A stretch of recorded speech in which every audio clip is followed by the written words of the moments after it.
ni lah.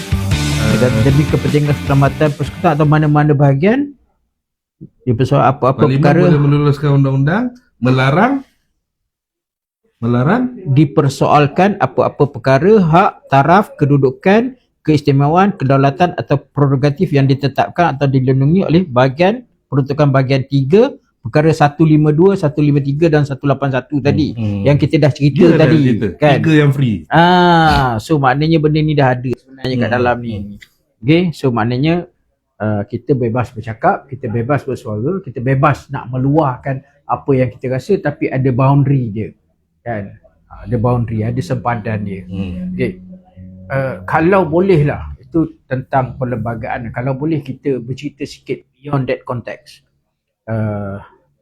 tentang hubungan antarabangsa lah, sebab perlembagaan juga antara lain dah cerita tentang hubungan antarabangsa. Sekarang ni ramai orang yang mendesak kerajaan untuk membuat usul tentang isu perang Israel dengan Palestin ni, untuk menghadapkan Israel ke mahkamah jenayah antarabangsa kan. Dan ada satu pendapat mengatakan bahawa kita tidak berhak untuk buat, Malaysia tidak berhak untuk buat kerana kita tidak menandatangani Statute of Rome. Adakah ini benar? Okey. Benar, sebab yang pertamanya nak bawa Statute Rome ni adalah satu polisi dunia yang menubuhkan satu mahkamah dunia untuk membicarakan kes-kes pelanggaran hak asasi manusia. So apa yang berlaku di Palestin itu adalah satu jenayah terhadap kemanusiaan. Dan perlu ada satu medan untuk membicarakannya. Cuma isunya sekarang ini okeylah, saya nak go beyond that sebenarnya, iaitu kita tak boleh nak initiate sebab kita bukan ahli dalam Statute Rome itu number one. Dan yang kedua, saya nak bagi hipotesis, kalaupun kita ahli, adakah Malaysia sekarang ini mempunyai kekuatan suara mempunyai kekuatan, pengaruh yang kuat yang untuk membawa sebab kita kena tahu yang di belakang Israel itu adalah USA, Amerika Syarikat, kuasa besar dunia. Melawan Israel sampai level itu, bukanlah maksud saya kata kita sebab US kat belakang dia kita tak payahlah. No, tidak. Kita appreciate yang PMX kita sekarang ini dalam mesyuarat APEC apa semua memang tersebar. Dia menyuarakan bantahan direct depan Presiden Amerika Syarikat dan juga seusaha negara Amerika Syarikat. Okeylah, Malaysia ada keberanian itu. Tetapi adakah kalau kita adalah ahli kepada Statute Rome itu, adakah rasanya Malaysia ada keberanian untuk membawa lebih daripada itu? Sebab nak mengheret mereka ke muka pengadilan ini adalah satu isu yang berbeza, sangat besar. Maksud dia sekarang ini perlu ada Malaysia secara bersendirian tidak cukup kuatlah untuk bawa. Tapi kalau perkumpulan negara-negara yang buat benda ni mungkin ada kekuatan lah.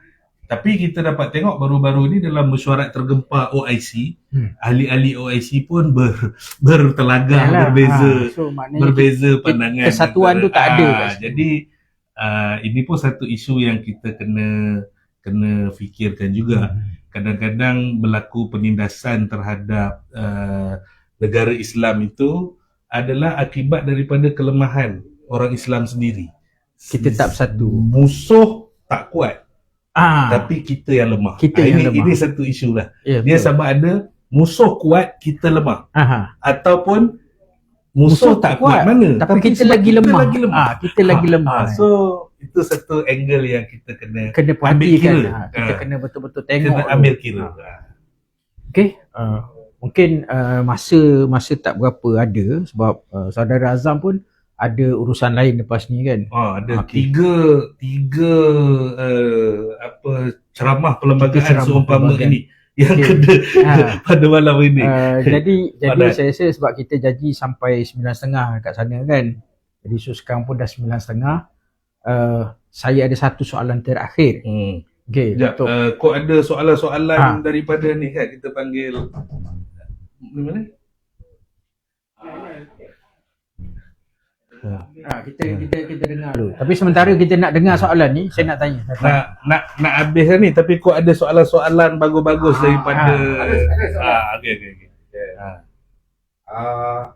Soalan daripada Taufik Abdullah, minta Tuan ulas justice must not only be done but must also be seen to be done.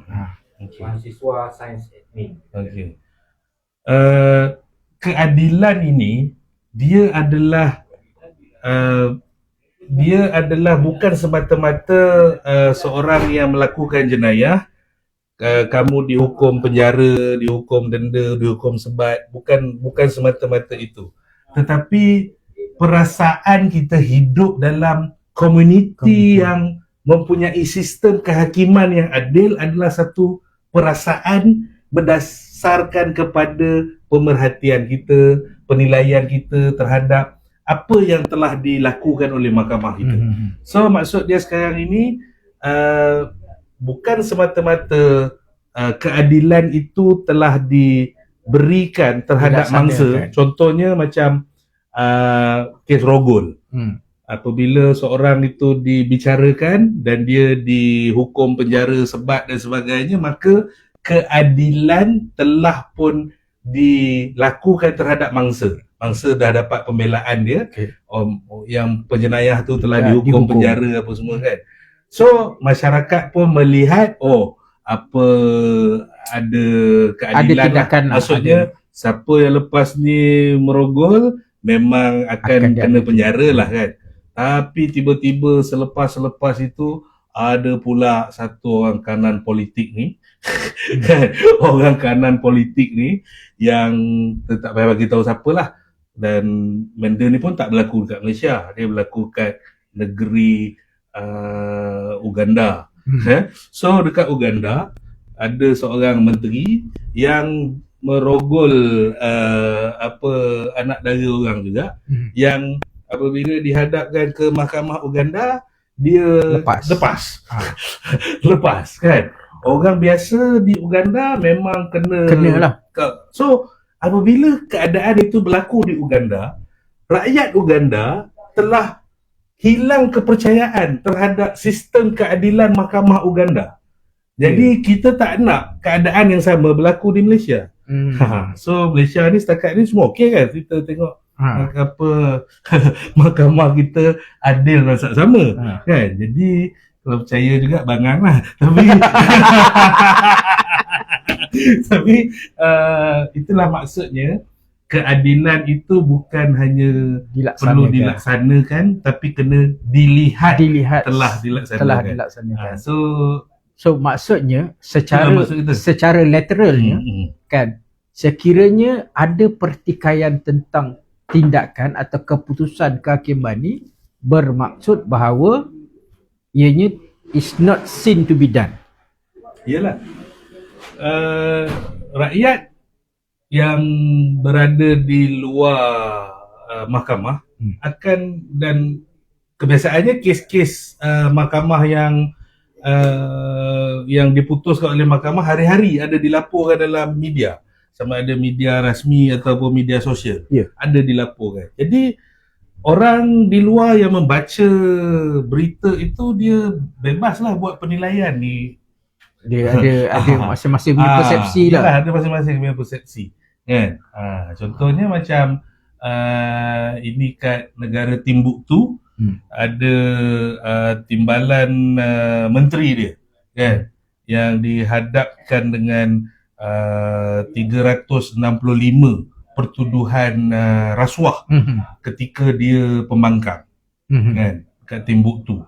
So apabila tiba-tiba pilihan raya, Timbalan Menteri, bekas Timbalan Menteri tu bentuk pula kerajaan perpaduan dekat Timbuktu.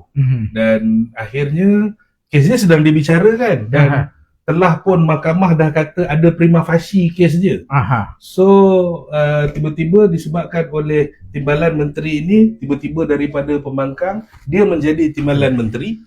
Timbalan Menteri lah, bukan Timbalan Perdana Menteri. So tiba-tiba kes dia digugurkan. Jadi orang awam di Timbuktu memang mengamuk lah masa tu. Kan, memang semua pergi mengamuk kat jalan, pergi bakar semua bangunan, mengamuk lah sehingga ni kan. Tapi ni kat Timbuktu lah. Timbuktu. So kita tak nak benda ni berlaku kita kat tak Malaysia. nak benda ni berlaku kat Malaysia. So itu sebagai pengajarannya lah. Ya. So maknanya betul lah, justice is not only be done but must be seen to be done. Sebab dia akan menggambarkan tentang, dia akan memberi image kepada sistem kehakiman itu sendiri. Betul. Okey, ada soalan lain tak? Soalan tak ada, tapi ada komen kata tentang yang 153 tadi. 153 kata bukan berkenaan hak keistimewaan orang Melayu, tapi kedudukan istimewa orang Melayu. Hak dan kedudukan itu berbeza maksudnya. Dia sebenarnya dari segi istilah lah. Memang dalam perkara 153 Perlembagaan Persekutuan, mana 153?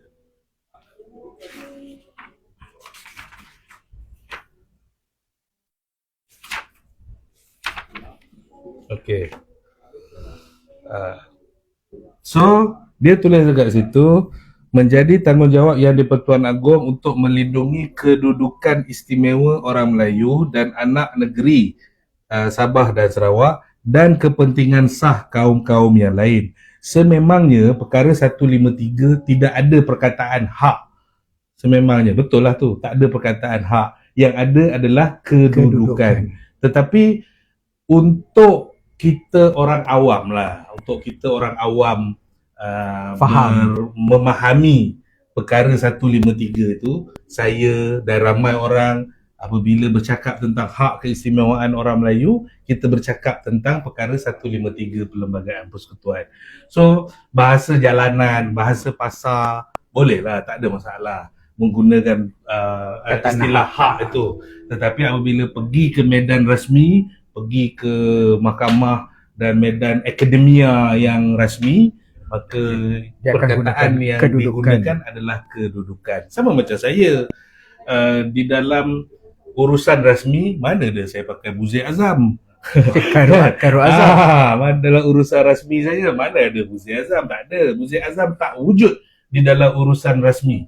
Tetapi Buzir Azam hanya wujud secara underground, secara santai macam ni kan. Macam itulah.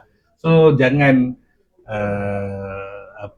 bukanlah bermaksud tak ada tu tak boleh, tapi konteks pemakaiannya. Konteks pemakaiannya kena betul lah. Itu je. Okey. Sesuaian dengan kena sesuai dengan situasi. Ada lagi? So far tak ada. Yang tadi ada seorang, tapi yang pasal Elin tadi dah Okay. jawab kan. Right. So jadi itulah sesi kita pada malam ini. Kita membicarakan tentang perlembagaan. Ini adalah perkara asas lah. Kita macam Ramai ke view bang? Ramai ke view? Oh tak check dia. Oh tak check. Okay. Macam kita kata tadi, ini adalah asas lah. Kalau nak mendalam lagi, mungkin kita boleh adakan kelas lepas ni.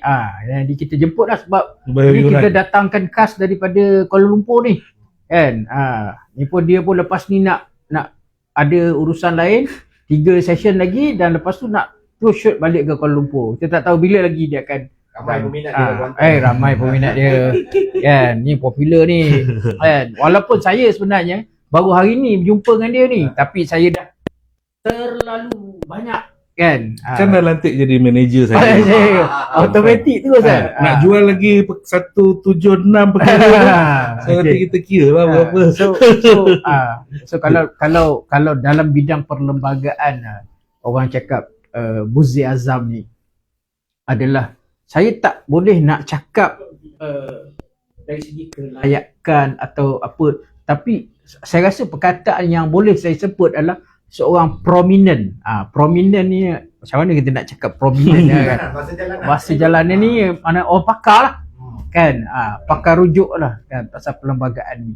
Dan kita rasa beruntung lah malam ni sebab dia bersama kita bercerita tentang perlembagaan yang mana kita sepatutnya sebagai seorang rakyat Malaysia ni kita tahulah.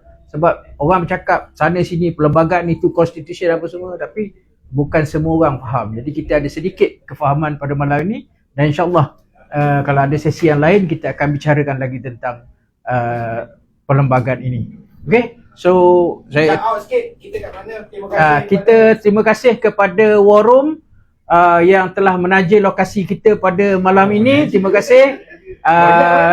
Dan tempat ini adalah sangat sesuai untuk kita adakan sesi-sesi podcast atau live Facebook, live TikTok pun boleh. Sangat sesuai. Sebelah ada tempat sediakan makanan atau minuman, matcha teh yang sedap kan. Banyak lagi ada pilihan. Terima kasih kepada pakar perlembagaan kita, saudara Khairul Azam atau lebih dikenali sebagai Buzi Azam. Terima kasih banyak-banyak. Sama-sama. Okay, insyaAllah kita jumpa lagi lain kali. Assalamualaikum warahmatullahi wabarakatuh.